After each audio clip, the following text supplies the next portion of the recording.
camundongo medroso. Conta uma antiga fábula que um camundongo vivia angustiado com medo do gato. Então, um mágico teve pena dele e o transformou em um gato. Mas como ele ficou com medo do cão, o mágico o transformou em uma pantera. Ele então começou a tremer diante dos caçadores. A essa altura o mágico desistiu. Voltou a transformá-lo num camundongo e disse: nada que eu faça vai ajudá-lo, porque você tem apenas a coragem de um camundongo. Qual é a sua coragem? Caríssimos irmãos, muito boa noite. Jesus esteja conosco hoje, agora e sempre. Essa pergunta ficou ecoando na minha cabeça durante muito tempo. Nos falta coragem para muitas coisas. Coragem para tomar algumas decisões, coragem para enfrentar alguns medos, coragem para enfrentar os nossos erros, coragem para reparar os nossos erros. Então eu trago para essa noite um tema que aborda a coragem. A coragem de tem que se ter para viver todos os dias. A coragem para viver todos os dias. É sobre isso que nós vamos falar hoje. Tudo bem? É assim, eu faço uma pergunta, aí eu dou uma pausa. Aí na pausa você responde. Não, acho que não entendeu. Eu faço uma pergunta, faço a pausa. Aí na pausa você responde. Você entendeu? Sim. Ah, tá. Não, agora você entendeu. Nós vamos conversar sobre isso. A doutrina espírita, sem dúvida alguma, ela é um clarão de luz e esperança nas nossas vidas. Porque ela traz como cerne Jesus. A doutrina espírita trouxe Jesus de volta para o nosso seio familiar, Jesus de volta para a nossa intimidade, Jesus de volta para o nosso dia a dia. E quando falamos da volta de Jesus às nossas consciências, nos vem uma palavra muito simples, que resume toda a doutrina do Cristo. Você sabe dizer qual é essa palavra? Fiz a pausa. Alguém arrisca? Que palavra resume toda a doutrina do Cristo? Na sua opinião? Fé. Amor. Caridade. Paulo, na sua carta aos Coríntios, trouxe uma frase que o Renato Russo, com muito talento, encaixou em uma de suas músicas. Ainda que eu falasse a língua dos homens e falasse também a língua dos anjos, sem amor, eu nada serei. Quando nós entendemos que nós estamos na Terra, única e exclusivamente para amar, nós fazemos a primeira grande descoberta das nossas existências. Porque até então, nós achamos que nascemos para sermos engenheiros, nascemos para sermos professores, nascemos para sermos médicos, pais, quando na verdade nós nascemos para amar. E essa é uma dificuldade que nós vamos carregar durante muito tempo. Porque não é natural que nós, espíritos errantes, jovens, tenhamos toda essa capacidade encerrada em nós. Há uma pequena semente que nós podemos, com o tempo, fazê-la brotar dia a dia, a cada experiência, a cada erro. Muitos de nós somos espíritas de casa espírita. Quando nos colocamos na via pública, somos nós mesmos. Nós precisamos ter a doutrina em nós. Nós não somos a doutrina, mas ela tem que habitar sempre em nós. O espírita que tem o seu paletó de espírita e o veste apenas no dia que ele tem que comparecer a uma reunião pública, deu o primeiro passo. Mas nós precisamos ter essa veste o tempo todo. E esse é o nosso maior desafio. Porque ser espírita, antes de qualquer coisa, é aceitar o desafio de amar incondicionalmente o tempo todo. Agora, venhamos e convenhamos. É fácil fazer isso? O que é preciso para nos tirar do céu? Uma gota d'água, uma palavra, uma atitude, um comentário. O que é preciso para que nós possamos perdoar? Muito, mas muito exercício, muita reflexão. Então perceba que amar não é uma tarefa simples, apesar de ser fácil. Eu às vezes digo isso para os meus alunos e eles acham isso estranho, porque como algo que é simples pode não ser fácil, ou algo que é fácil pode não ser simples. É fácil porque depende exclusivamente das nossas atitudes. Você não precisa frequentar nenhum curso superior para aprender a amar. Você não precisa conversar com nenhum grande sábio para aprender a amar. Você só precisa conversar com uma única pessoa diante de um espelho para aprender a amar. Apesar de muitas vezes nos passar assim meio desapercebido, a reencarnação é uma prova clara do amor de Deus para conosco. Não é só pela oportunidade de nós estarmos aqui agora, não. Reencarnar é bem simples. Viver é difícil. Viver exige coragem. Conviver exige coragem. Muitas das vezes nós não percebemos que a reencarnação nos coloca uma possibilidade gigantesca de nós apararmos alguns erros, algumas arestas. Só que às vezes nós estamos tão ocupados com outras coisas que nós esquecemos que o que mais nos machuca são as arestas da nossa intimidade. Quando nós estamos sozinhos, pensando no dia que terminou, pensando nas ações que nós fizemos, na forma como nós tratamos as pessoas, na forma como nós encaramos o nosso trabalho, na forma como nós tratamos aqueles que trabalham conosco, na nossa intimidade, em que nós percebemos o quanto é importante aparar essas arestas. A reencarnação nos tira de uma inércia voluntosa, gigantesca. A casa tem estudos? Tem estudos. E é cobrado? Não. É de graça? É de graça. Então tem fila para estudar? Não. Não tem fila. Não é de graça? Não tem alguém para orientar? Não tem material para estudar? Tem. E mesmo assim não tem fila. Não dá volta no quarteirão. Não. Esse é o nosso primeiro erro, meus irmãos. Espíritas instruídos. Como é que nós esperamos transitar para o mundo espiritual sem conhecimento? Com que bagagem nós vamos falar? Eu costumo dizer para os meus alunos que a gente tem uma espécie de um baú. Só que esse baú não cabe coisa material. Não dá para levar o carro, não dá para levar a cama, o cobertor, comida. Só dá para levar aquilo que está em nós. E a pergunta que eu faço sempre é: o que você está colocando nesse baú?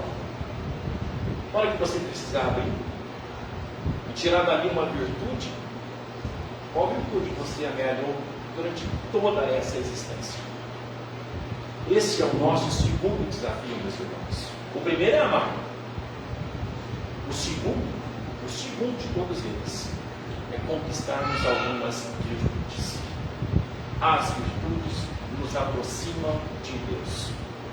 E quando nós nos aproximamos de Deus, a nossa capacidade de amar aumenta. Nós entendemos o processo. Vocês concordam com isso? Sim. Eu falei bobagem. A cada reencarnação nós temos uma oportunidade de lidar com algumas coisas, com aquelas perturbações cotidianas que nós temos. Nós, às vezes, perdemos o nosso equilíbrio por uma simples discussão.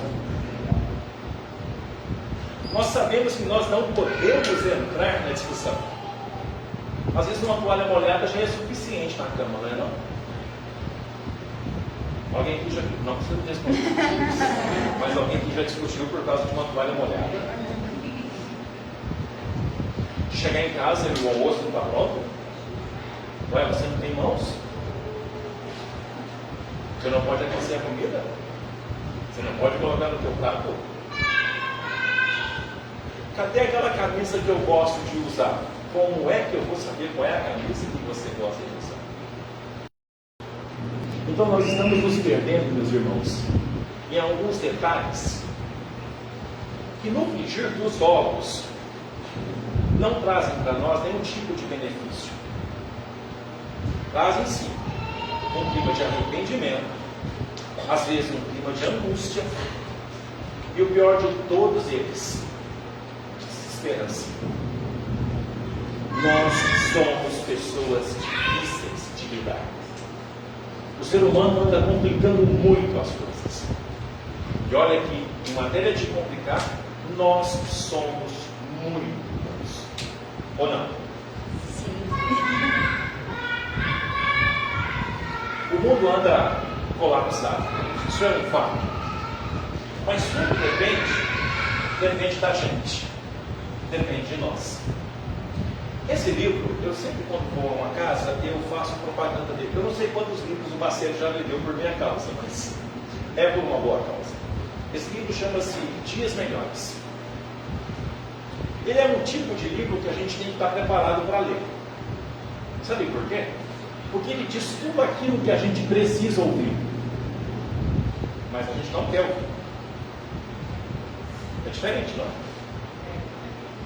Você conhece alguém que não gosta de ouvir o que precisa ouvir? Foi uma pergunta. Conhece? Quando precisa ouvir alguma coisa e está ouvindo, acha ruim? Você conhece alguém assim? Olha, eu conheço, hein? Intimamente. A lição se chama Depende. E é uma lição constrangedora, pelo menos para mim.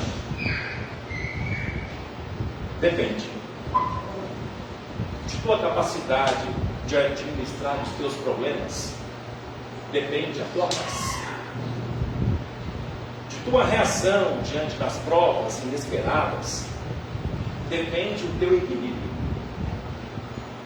De tua disposição em perdoar a quem te agride, depende a tua desvinculação com o mal. De tua abnegação e cumprimento do dever, depende a tua tranquilidade íntima. De teu desapego, depende o teu interesse pelas coisas do Espírito. De teu empenho em servir, depende o êxito da tarefa encetada. De tua gentileza com teus familiares, depende a tua boa convivência em casa. De teu cuidado com o teu corpo, depende a tua saúde. De teus exemplos de vida, depende a convicção que desejas transmitir aos seus semelhantes. De tua perseverança, depende a vitória em qualquer empreendimento. De tua humildade em reconhecer os erros cometidos, depende a iniciativa de repará-los.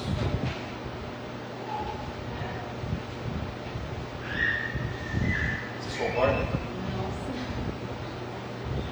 Dá vontade de fechar o livro, não dá? O minuto que foi lido agora há pouco, de vez em quando eu faço a mesma coisa com esse livro. Como diz meu filho, vai dar ruim. Porque é uma de lá, outra de cá. E esses tapas são morais. A agressão é moral. Dói. Porque você sabe o que tem que ser feito. Você conhece a lei. E nós falhamos. Mas faz parte do aprendizado, meus irmãos. Se nós percebemos que estamos errando, já é um grande ganho. O duro é perceber que está errando e não está percebendo que está errando. Nós vivemos realmente num mundo colapsado. Nós temos irmãos em conflito nesse momento. Nós temos uma guerra terrível em transição. Era para que todo o mundo censurasse essa atitude. Mas os nossos interesses mesquinhos, materialistas, os nossos interesses nas consequências da guerra, às vezes acaba maquiando uma atitude que os grandes líderes deveriam se posicionar. Já era para ter sido dado um basta nessa guerra. As pessoas escutam, resolvem problemas conversando e não matando os seus irmãos. Mas por outro lado, e isso também me chamou a atenção no estudo, nós estamos lidando com vícios sutis, vícios terríveis. E um deles está associado exclusivamente à tecnologia. Já sabe o que eu vou falar, né? O uso desmedido da tecnologia, o abuso desse recurso, vem causando transtornos quase que irreparáveis. Nós temos perfis na internet que ensinam as pessoas a se matarem, a cometerem suicídio. Ensinam pessoas a fabricarem bombas. Ensinam pessoas a agredirem gratuitamente outros. Mas o pior não é isso. Esses conflitos diários que não colaboram para a nossa educação espiritual e muito mais agrava as nossas crises existenciais, porque todos nós as temos, essa que é a verdade. Isso reflete dentro da família. Há uma sensação equivocada, meus irmãos, de que nós estamos às vezes sozinhos, solitários. Nós nunca estamos sozinhos. Nem quando estamos sozinhos. Ou falei alguma bobagem? Não, quando você está indo para casa sozinho, você está sozinho. No mínimo, a tua consciência tem com você. A tua consciência tem vida própria, sabe? A consciência é algo que Deus nos colocou que é fantástico. Ela não nos engana. E nós não a enganamos. É como se fosse um sino batalhando na nossa cabeça. Houve um dia em que o Chico estava atrasado para ir ao centro. E ele agora, não sei por que ele estava atrasado, porque o Chico nunca estava atrasado, mas sei lá o que ele chama de estar atrasado, né? Talvez chegar 2 horas antes para ele é atrasado. E aí tinha uma senhora no caminho do centro. A senhora então, Chico, por favor, vem aqui, eu tenho uma dúvida. O Chico disse, minha irmã, eu estou um pouquinho atrasado para ir ao centro, mas na volta, eu prometo, eu passo aqui na tua casa. E passou. Foi embora. O Chico estava sozinho? Não, quem estava com ele? Adivinha? O irmão. Chico, oi, irmã. Volta lá. Mas, irmã, eu estou atrasado. Chico, volta lá. Atende a nosso irmão. Vai ser rápido. O Chico volta. Lá tinha uma dúvida na letra que está escrito na receita do Dr. Bezerra de Menezes. Não gastou 30 segundos para resolver o problema. Ela ficou agradecidíssima. O Chico foi. Aí o Emmanuel falou: Chico, presta atenção agora. O Emmanuel amplia a visão espiritual do Chico. Olha para trás agora, Chico. Da boca da senhora saíam luzes. É que estava falando dele. Quando nós estamos ao lado das pessoas e saímos, da boca dessas pessoas saem luzes. E quando nós falamos de alguém, das nossas bocas saem luzes. Essa é a minha segunda reflexão do dia de hoje. Porque isso exige policiamento, vigilância. Tem uma pessoa, um esportista, chamado Ronaldo, o fenômeno. Vocês conhecem? Sim. Sim. O Ronaldo, entendeu? O Ronaldo tem um hábito. Quando perguntam alguma coisa para ele não começa respondendo. Ele para. Aí eu tinha perguntado: escuta, por que você faz uma pausa antes de responder perguntas? É uma pergunta razoavelmente simples, que você faz uma pausa. Ele disse: eu tinha um empresário, meu primeiro empresário, ele me deu uma orientação. Ronaldo, quando fizerem uma pergunta para você, pensa na pergunta, depois pensa na resposta que você vai dar. Agora, vamos nos colocar no nosso dia a dia. É assim que a gente faz? Não se responder.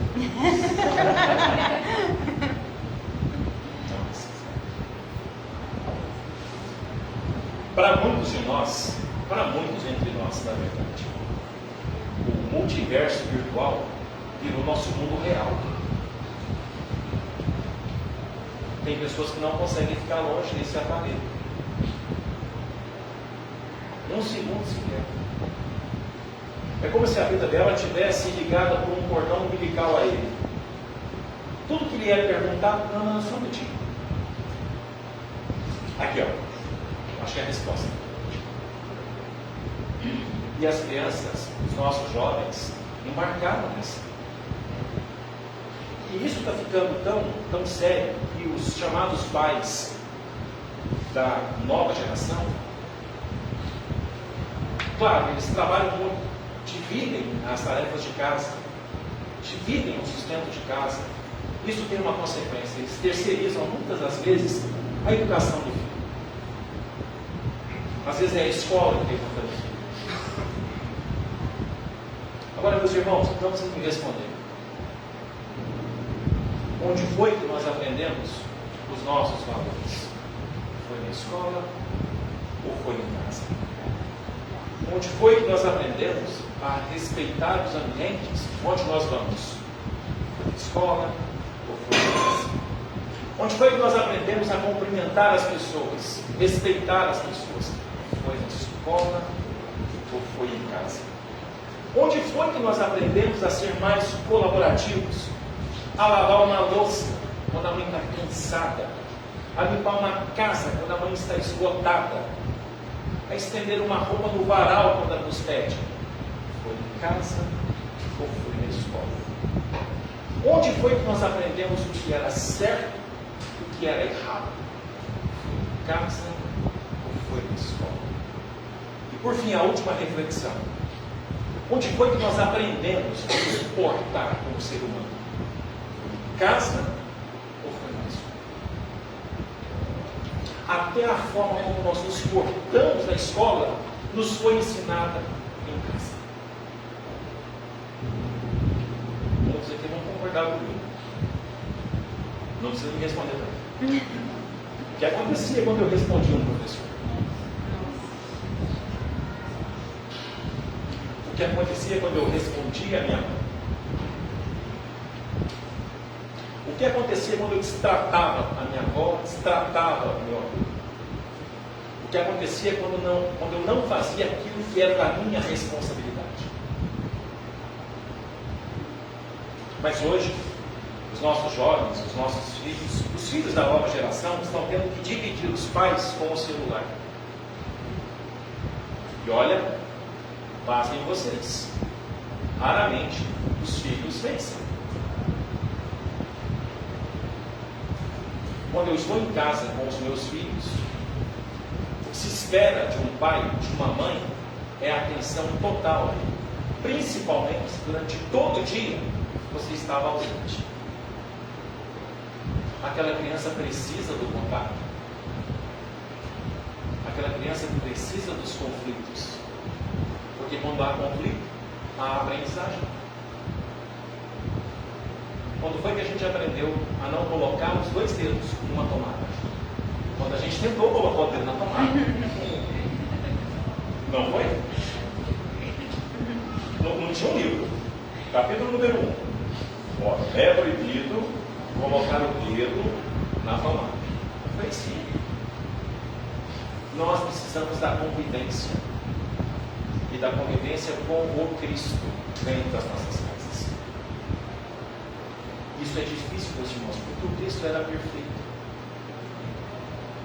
Da boca dele não saía nada que não fosse útil. Nada que não gerasse aprendizado. Nada que não gerasse consolo. Os seus ensinamentos, que até hoje nós tentamos reproduzir-los, só se podia criar dali homens de bem, conforme os dias do Evangelho. Esse é o nosso terceiro desafio: ser família. Não importa qual família, ser família, conviver família, ter Jesus nas nossas famílias, de forma raciocinada, de forma lógica. O Haroldo, numa última live, me contou uma história muito interessante. Ele foi encontrar com o Chico, foi visitar o Chico, ou o Teixeira foi visitar o Chico. E aí, tinha uma senhora na casa do Chico, e ela disse para o Chico assim: Chico, eu nunca entendi esse negócio de fé raciocinada. Você pode me explicar? Aí o Chico: posso, minha irmã? Posso sim. Minha irmã, imagine que você esteja no meio da Saara, no deserto africano. E na sua frente tem um leão gigantesco. E faz dias e dias que esse leão não come. Eu te pergunto, meu irmão, se você usar a sua fé, de posse dessa sua fé, a sua fé te colocaria numa situação na qual você iria inserir a sua cabeça dentro da boca do leão? Aí, eu não sei se ela ficou constrangida para gente falar assim: não, mas eu tenho fé. Não, Chico, eu colocaria, eu tenho fé. Aí o Chico diz: bom, se você tivesse a fé raciocinada, você não colocaria. É essa habilidade que nós temos de ter para interpretar as situações que nos rodeiam, as armadilhas que nós nos metemos, nós nos envolvemos, nós procuramos. As encrencas que aparecem no nosso dia a dia, nós procuramos. Não, estava quieto no meu canto. Ué, continuasse quieto no teu canto? Não, mas me provocou, continuasse quieto no teu canto. Mas eu não podia ficar calado, eu tinha que falar alguma coisa, ficasse calado. A bem da verdade, essas angústias do dia a dia, meus irmãos, são extenuosas, elas tiram a nossa energia, drenam a nossa motivação, e às vezes nos traz uma sensação ruim, de desesperança. Quando nós vemos os nossos legisladores discutindo aborto, o uso de drogas, a legalização de drogas, que não é usar por usar, mas o espírita que estudou minimamente isso, sabe que quando a gente consome drogas, o nosso estado é alterado, não é? Nós estamos mais de qual lado? Desse ou daquele? Estamos drogados. Mais encarnado ou mais desencarnado? E aí agora eu te pergunto, nós estamos preparados para enfrentar esse lado? Então, tudo que a gente vê à nossa volta exige de nós, cristãos, bom senso, fé raciocinada. Não é o permitir por permitir. É pensar o seguinte: bom, sem o uso é ruim? Por que eu preciso dar fuga? Por que eu não fujo com Jesus? Por que eu não amo mais? Eu estou deprimido. Eu estou numa depressão que é natural. Aliás, quem de nós não está? Não é verdade? O irmão José traz um texto sobre a depressão. Se te encontras deprimido, não te isoles. Mesmo com dificuldade, permanece cumprindo o dever. A depressão é um espírito extremamente voltado para si. Não supervalorize os teus dramas em detrimento de tantos outros maiores, talvez, do que o teu. Esquece o teu sintoma e dá ocupação para a tua mão.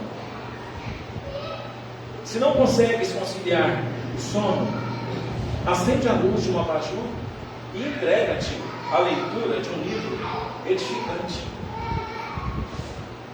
A chamada curva depressiva, após atingir o pico, tende naturalmente a depressão. Se necessário, não hesites em recorrer aos préstimos de um profissional competente, mas não te esqueças da oração. Ainda que lentamente, impunha uma vassoura e varre o chão da tua casa. Não te acomodes no sofá, e nem te tranques com um quarto escuro. O teu profundo abatimento talvez seja reflexo do teu descompromisso com a tua vida.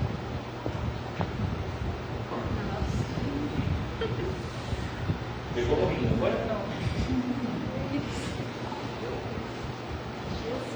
Mas não é fácil, meus irmãos. E a ideia da leitura não é dizer que é fácil. A ideia da leitura é que existe uma saída. Existe um caminho que a gente pode tentar.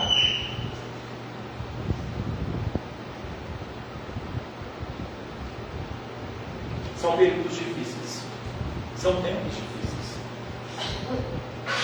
Entretanto, às vezes nos faltam algumas características que o Espiritismo nos coloca como mestre. Bom senso, paciência, aprendizado, boa atitude, vibrar para o melhor, trabalhar em favor do próximo. Quando foi que você fez a última prece para os nossos governantes?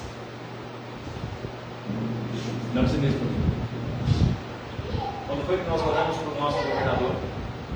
Para o nosso presidente? Para os nossos deputados?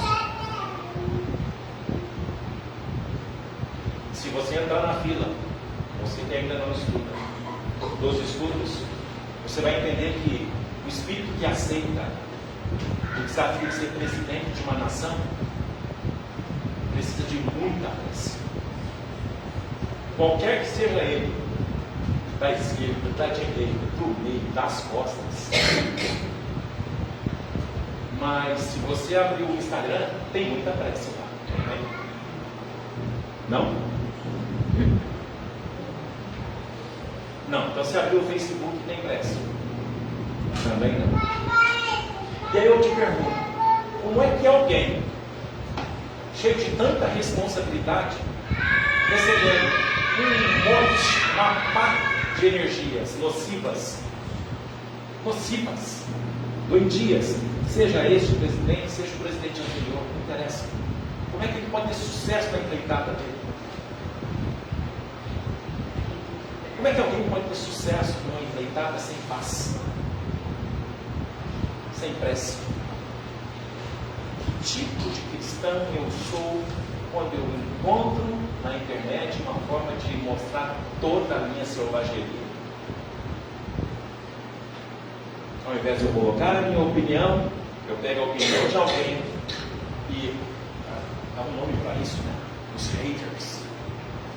Não é?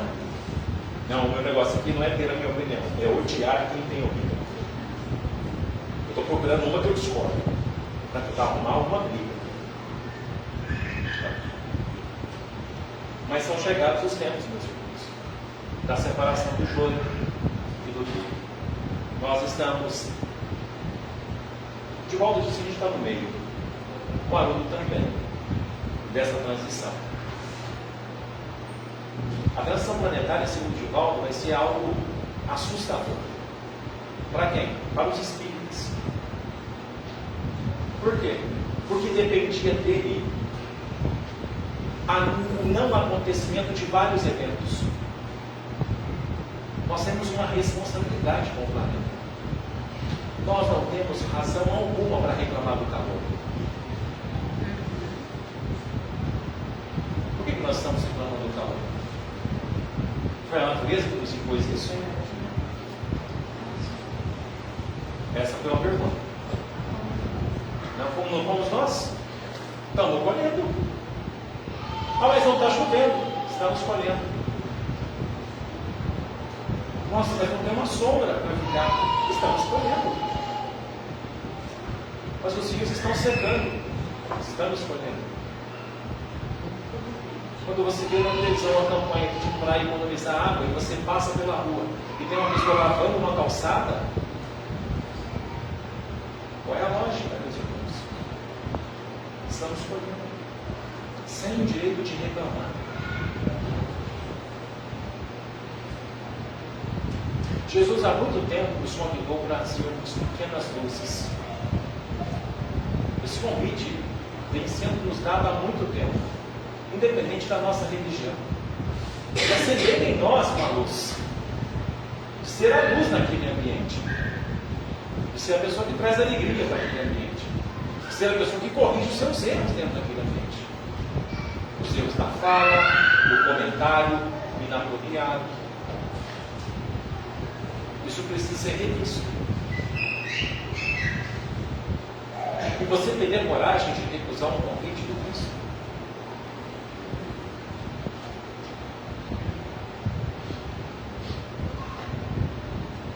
A nossa luz nos favorece espiritualmente.